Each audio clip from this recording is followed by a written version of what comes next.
Assalamualaikum warahmatullahi wabarakatuh.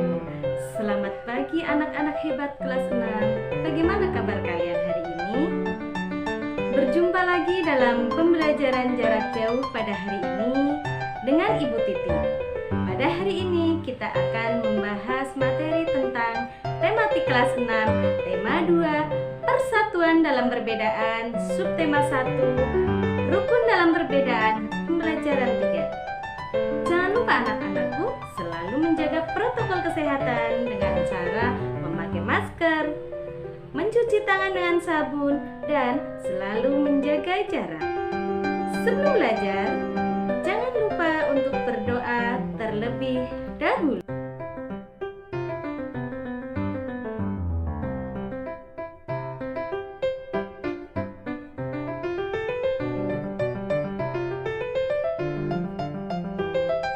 Apakah kalian siap untuk belajar hari ini anak-anak? Nah, hari ini kita akan belajar apa ya?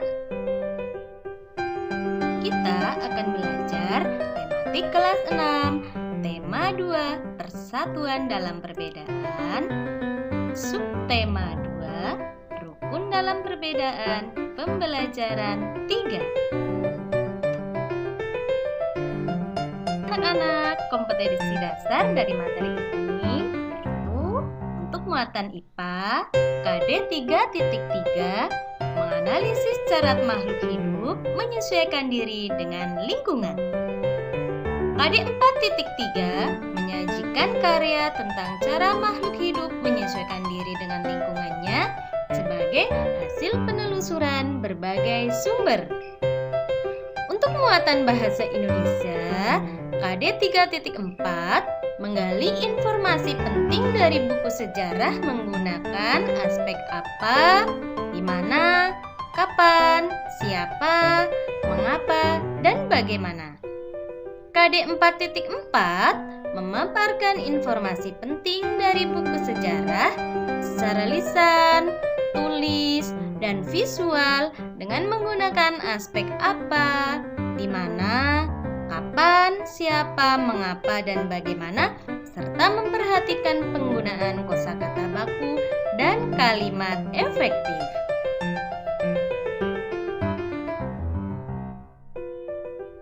Anak-anak, dari pembelajaran hari ini yaitu 1. Setelah membaca informasi tentang tumbuhan dan habitatnya, siswa mampu menyebutkan cara tumbuhan beradaptasi dengan tepat. 2. Setelah melakukan pengamatan, siswa mampu membuat laporan tentang cara tumbuhan beradaptasi dan melindungi diri di lingkungannya dengan benar. Yang ketiga, setelah membaca teks tentang tokoh proklamasi kemerdekaan, siswa mampu menyebutkan informasi penting menggunakan aspek apa, di mana, kapan, siapa, mengapa, dan bagaimana pada peta pikiran dengan tepat.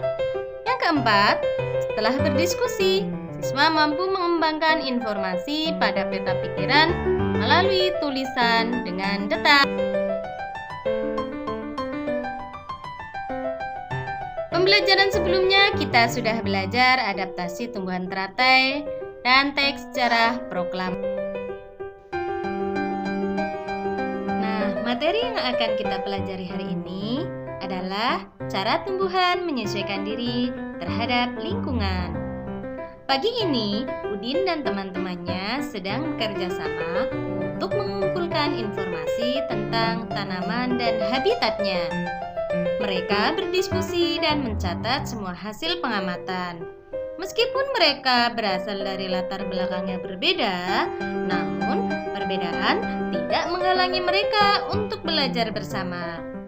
Untuk melengkapi informasi, mereka pergi ke perpustakaan umum dan menemukan informasi tentang tumbuhan dan habitatnya.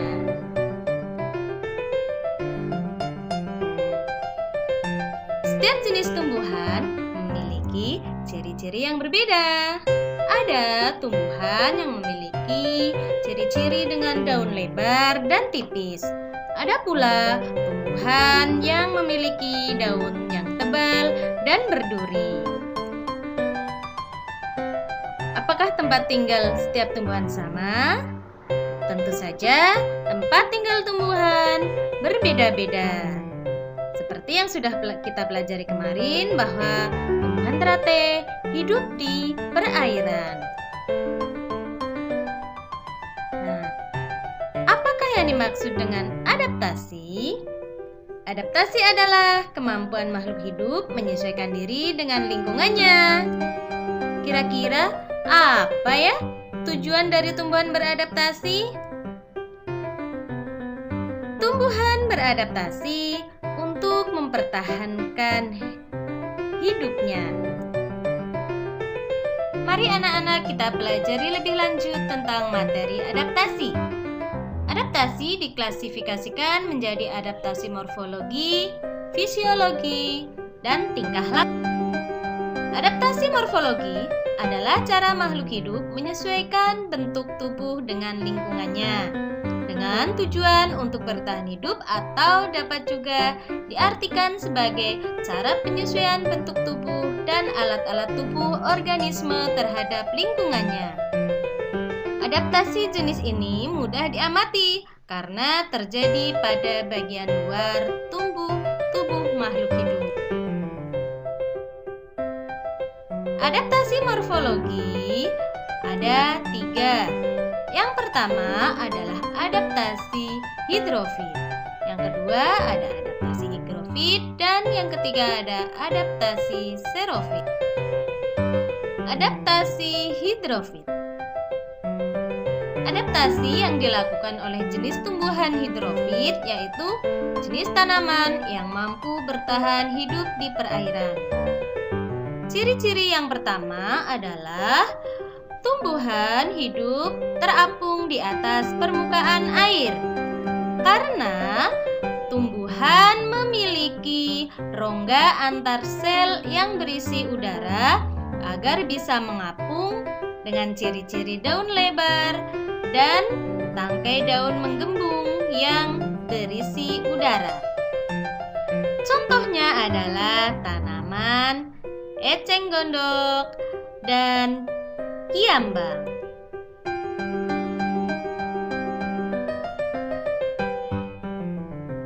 Ciri-ciri tumbuhan hidrofit berikutnya adalah tumbuhan hidup terendam dalam air. Memiliki dinding sel kuat dan tebal untuk mengurangi tekanan osmosis dalam sel. Contohnya adalah tumbuhan hydrilla dan tumbuhan Vallisneria. Ciri berikutnya, tumbuhan hidup dengan akar tertanam di dasar air, namun tumbuhan mengambang di atas permukaan air. Contohnya adalah tanaman teratai. Teratai merupakan tanaman yang hidup di perairan rawa, kolam, atau daerah berair dan berlumpur lainnya. Agar dapat menyesuaikan diri, tanaman ini memiliki akar di bawah air. Daun teratai bundar dan lebar. Fungsinya adalah supaya dapat menyerap cahaya matahari sebanyak-banyaknya. Hal ini akan berdampak saat penguapan air dan berfotosintesis. Daun teratai memiliki larutan yang bermanfaat sebagai pembersih daun. Teratai memiliki batang dengan rongga di dalamnya. Batang bunga teratai berongga untuk memudahkan mengapung pada permukaan air, dan batangnya berfungsi untuk menyimpan cadangan oksigen, menyalurkan oksigen ke dalam akar. Walaupun tumbuhan teratai hidup di permukaan air, tapi daun bunga teratai tidak mengandung lapisan lilin, sehingga air yang jatuh pada daun bisa langsung terserap. Tangkai daunnya tumbuh menjalar sehingga daun teratai dapat mengapung di air. Contoh lainnya adalah tanaman kangkung. Ciri berikutnya adalah tumbuhan yang hidup pada ekosistem pasang surut dengan memiliki perakaran yang kuat sehingga membuat tanaman tidak mudah roboh. Nah, contohnya adalah tanaman bakau. Bakau merupakan tumbuhan yang memiliki karakteristik hidup di perairan asin. Bakau memiliki cara penyesuaian diri dengan cara menyaring sebagian besar kandungan garam yang berasal dari air dengan menggunakan bagian akarnya. Ketika kandungan garam yang diserap berlebih, maka akan dikeluarkan melalui bagian dasar daun dan batang tanaman. Tanaman bakau memiliki struktur akar yang timbul di permukaan air yang berfungsi ketika pada saat air di lingkungan sekitar mengalami surut, dan selanjutnya air akan diteruskan menuju akar yang terdapat dalam lumpur. Dengan kata lain, akar dapat menyerap oksigen pada tanaman bakau atau disebut dengan akar napas atau pneumatofora.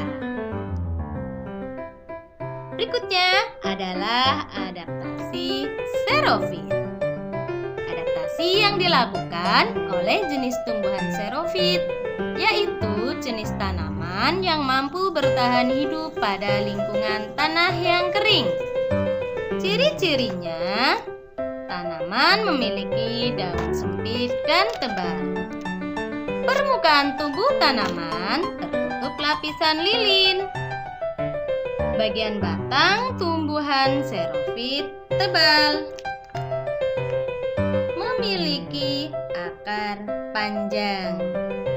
Nah, pada adaptasi xerofit, daun yang sempit dan tebal ini dapat berubah bentuk menjadi duri dan sisik, berguna untuk menekan penguapan air dari tubuh tanaman. Sedangkan permukaan tubuh tanaman yang tertutup lapisan lilin berfungsi untuk mencegah terjadinya transpirasi atau penguapan air secara berlebihan.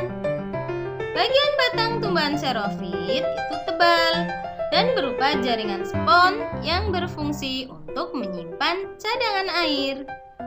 Nah, pada tumbuhan xerofit juga memiliki akar yang panjang. Akar ini berguna dalam penyerapan air pada tanah yang luas. Nah, berikut contoh tanaman xerofit. Berikutnya adalah adaptasi higrofit. Adaptasi tumbuhan yang dilakukan oleh tumbuhan higrofit yaitu tumbuhan yang hidup di daerah lembab atau daerah hujan tropis. Ciri-cirinya memiliki daun lebar dan tipis, serta memiliki permukaan daun banyak stomata sehingga mempercepat transpirasi. Beberapa jenis tanaman yang tergolong kategori adaptasi higrofit seperti tumbuhan paku, tumbuhan kemuning, lumut, daun ungu, dan dedalu. Anak-anak hebat, tahukah kalian bahwa berbagai macam tumbuhan yang kalian sudah pelajari tentang adaptasinya merupakan kekayaan alam negara Indonesia? Berbicara tentang negara Indonesia, tentunya kita tidak boleh lupa bagaimana negara Indonesia memperoleh kemerdekaannya. Nah, berikutnya kita akan mencari informasi penting tentang teks sejarah proklamasi kemerdekaan Indonesia dengan menggunakan kata tanya. Kata tanya yang dapat kita gunakan adalah ada kata tanya apa. Kata tanya apa untuk menanyakan peristiwa atau kejadian. Siapa digunakan untuk menanyakan orang. Mengapa digunakan untuk menanyakan alasan. Di mana untuk menanyakan tempat. Bagaimana menanyakan cara. Dan kapan untuk menanyakan waktu. Kalian dapat memperoleh informasi dengan menggunakan kata tanya tersebut. Berbicara tentang proklamasi, proklamasi kemerdekaan Indonesia itu memberi makna yang sangat penting bagi bangsa Indonesia.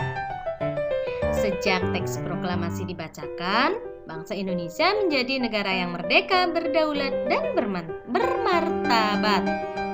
Tonggak sejarah tersebut tidak akan terjadi apabila tidak ada anak bangsa yang berani memproklamirkan kemerdekaan. Mereka adalah pejuang bangsa yang tidak boleh dilupakan. Berikut ini kita akan mempelajari para pejuang bangsa yang telah berjasa terhadap kemerdekaan Indonesia. Pertama, tokoh yang akan kita bahas adalah Insinyur Soekarno.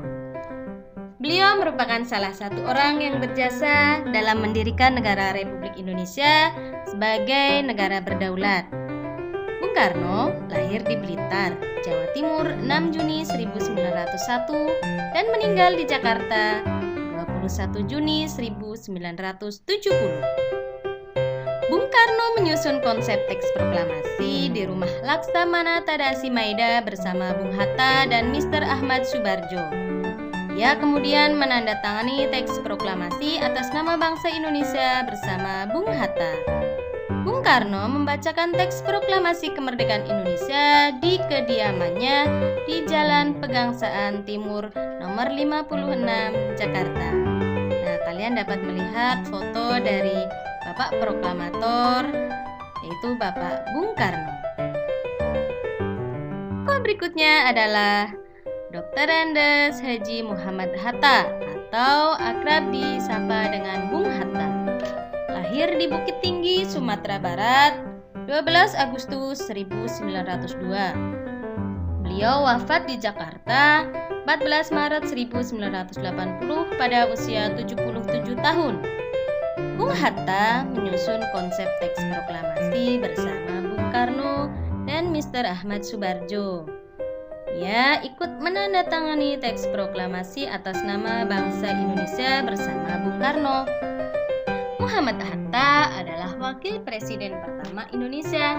Selain itu, beliau adalah Bapak Koperasi Indonesia. Nah, anak-anak, tadi presiden pertamanya adalah Bung Karno, kemudian wakil presidennya adalah Dr. Andes Muhammad Hatta. Nah, anak-anak, tokoh pejuang bangsa Indonesia berikutnya adalah Ahmad Subarjo Joyo Adi Suryo. Beliau lahir di Karawang, Jawa Barat 23 Maret 1896 dan wafat 15 Desember 1978 pada umur 82 tahun. Beliau adalah Menteri Luar Negeri Indonesia yang pertama. Ahmad Subarjo merupakan salah seorang tokoh dari golongan tua yang berperan dalam mempersiapkan proklamasi kemerdekaan. Ahmad Subarjo ikut menyusun konsep teks proklamasi di rumah Laksamana Tadasi Maeda bersama Bung Karno dan Bung Hatta. Berikutnya adalah tokoh Laksamana Tadasi Maeda. Beliau adalah seorang perwira tinggi Angkatan Laut Kekaisaran Jepang. Memang beliau adalah orang Jepang, tetapi beliau bersedia membantu persiapan konsep teks proklamasi kemerdekaan dengan mempersilahkan rumahnya digunakan untuk kegiatan yang sangat penting. Di rumahnya berkumpul para tokoh bangsa yang berjasa besar. Walaupun beliau orang Jepang, beliau rela membantu Indonesia karena simpati terhadap rakyat Indonesia. Tokoh berikutnya yang berperan dalam kemerdekaan adalah Soekarni. Soekarni lahir di Blitar, Jawa Timur 14 Juli 1916. Beliau wafat di Jakarta 7 Mei 1971 pada usia 54 tahun. Nama Nama lengkapnya adalah Sukarni Kartodiwiryo. Sukarni adalah salah seorang tokoh pemuda dan pejuang yang gigih melawan penjajah. Sukarni mengusulkan agar yang menandatangani teks proklamasi adalah Bung Karno dan Bung Hatta atas nama bangsa Indonesia. Tokoh wanita ini adalah bernama Ibu Fatmawati. Nama aslinya adalah Fatimah, lahir di Bengkulu pada tahun 1923 dan meninggal dunia di Jakarta pada tahun 1980. Beliau dimakamkan di Taman Makam Pahlawan di Kalibata, Jakarta.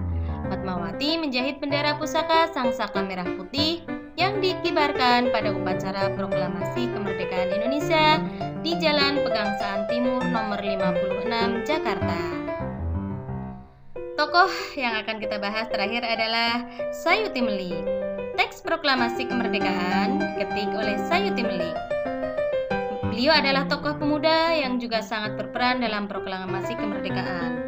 Sayuti Melik mengetik teks naskah proklamasi setelah ia sempurnakan dari tulisan tangan Bung Karno.